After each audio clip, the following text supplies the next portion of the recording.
of 2018, Dababy was shopping at a North Carolina Walmart with his 1-year-old daughter and her mother when, according to the rapper, 2 young men approached and attempted to rob him at gunpoint. Now, Dababy has said that what happened next, it was purely in self-defense, and while the exact sequence of events is muddled, a scuffle broke out between these 3 individuals, resulting in one of Dababy's assailants lying on the floor, shot in the gut. So my account has been lying. That man, Jalen Craig, well, he died before he could make it to the hospital. Now, Dababy, he was taken into custody by police, but he was only convicted of a misdemeanor for carrying a concealed weapon before subsequently being given a suspended 30-day prison sentence and 12 months of unsupervised probation. That's right, he was a free man. More recently, well, new surveillance footage of the attack, it has come to light. Now, in the footage, Dababy, he is seen throwing himself at Craig's associate, striking him first and hitting him in the head before tackling him to the ground. Then, as Craig tries to pull the rapper off his friend, well, Dababy's girlfriend pushes him away. Additional footage that was viewed by Rolling Stone magazine well, reportedly details the ensuing aftermath of the scuffle, in which Dababy pulls out a gun and shoots Craig in the side. Now, despite the video footage suggesting Dababy was the aggressor, there is no audio, so it's unclear if Dababy was in fact threatened in any way. He claims he was, while Craig's family, they claim it was Dababy who is instigating the conflict from the very get-go. Now, either way, well, Dababy, he got off more or less scot-free, and Jalen Craig never left that Walmart alive. Remember the Megan Thee Stallion and Tory Lanez beef in which Megan would accuse Tory of, shooting her in the feet? That's right, dance! Well, not long after, Tory, he was charged with felony assault for the crime, and he and Dababy linked up for a collaboration. What's wrong with that, you might ask? Well, prior to that happening, Dababy and Megan, well, they were super tight and they had collaborated with one another on 2019's Cash as well as 2020's Cry Baby. So when Dababy showed up alongside Tory in the music video to Scat, well, it left Megan feeling like a certain kind of way.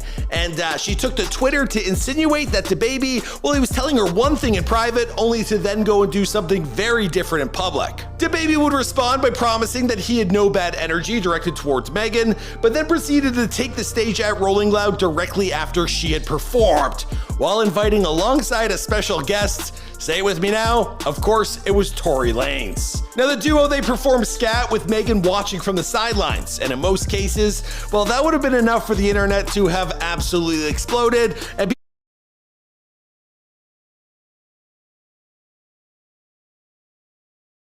people start firing off essays and editorials about how two-sided a friend Dababy really is. But then he went and did something even stupider. Before exiting the stage, well, something that would come to adversely affect his career like nothing else had before. Yeah, you know where this is going. Dababy would take a short break from his set at Rolling Loud to profess some totally inappropriate, unprovoked, and utterly disgusting phobic remarks to the gathered crowd. After openly suggesting that gay men are not only promiscuous, but dirty and disease-riddled, well, it left everyone, including many of Dababy's fans, with a sour taste in their mouth. Now, in the ensuing days and weeks, a whole bunch of celebrities, they would come out against them. We're talking HIV-positive Queer Eye star Jonathan Van Ness to former Are you lazy like me, but you Dababy collaborators like Dua Lipa. Now, they were both shocked and unsettled by the hate he was professing. Now, the uproar was so loud and angry that Dababy, he had to address it in some way. So he fired off a series of Instagram lives in which he described his words as a call to action. Yikes.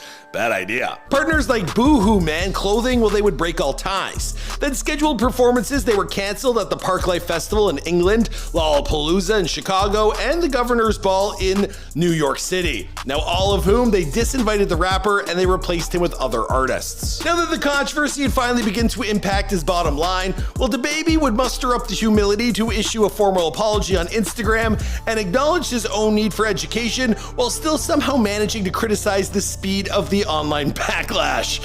Are you lazy like me, but just take it, bro. But then Dababy would later delete that apology too, suggesting that even after all of that, well, he still just hadn't learned his lesson. In February of 2022, footage began making the rounds that showed Dababy getting involved in a fight with Brandon Ellis. Now, this is the brother of Dababy's former girlfriend, Danny Lay. Now, the altercation, it took place at a Los Angeles bowling alley, and it shows Dababy and his crew, well, they're physically messing with Brandon, and it don't look pretty. Now, at one point in the footage, Dababy is clearly seen walking towards the camera, so there's absolutely no doubt that it's him. Now, shortly after the clip began going viral, well, TMZ would cite law enforcement sources who confirmed that the police, well, they were investigating Dababy for assault with a deadly weapon. Now, per that report, the investigation, it hinged on the fact that Brandon, well, he was kicked in the head while lying prone on the ground, which is an easy way to kill someone. And, you know, we're talking about a guy who's already someone, you know? Now, Brandon ultimately refused to cooperate with the police, and apparently he didn't want to send Dababy to prison. He did, however, file a civil suit against the rapper, claiming physical and psychological damages, plus medical bills incurred from the incident. As for Dababy's reasoning behind the whole attack, well, stop me if you have heard this one before, but he claims that Brandon had been threatening him physically in the weeks leading up to what happened for how Dababy had threatened his sister. Now, as of right now, the investigation is still underway, but with I'm going to Vietnam, and I'm bringing a beer!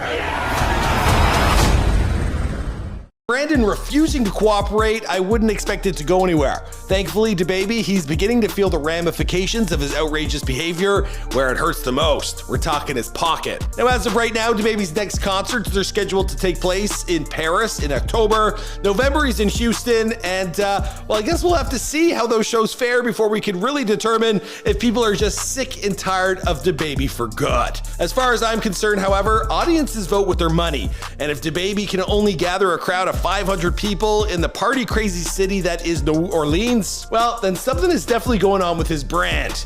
In other words, the decline of Dababy's career, it has already begun. My name is Michael McCrudden. See you guys.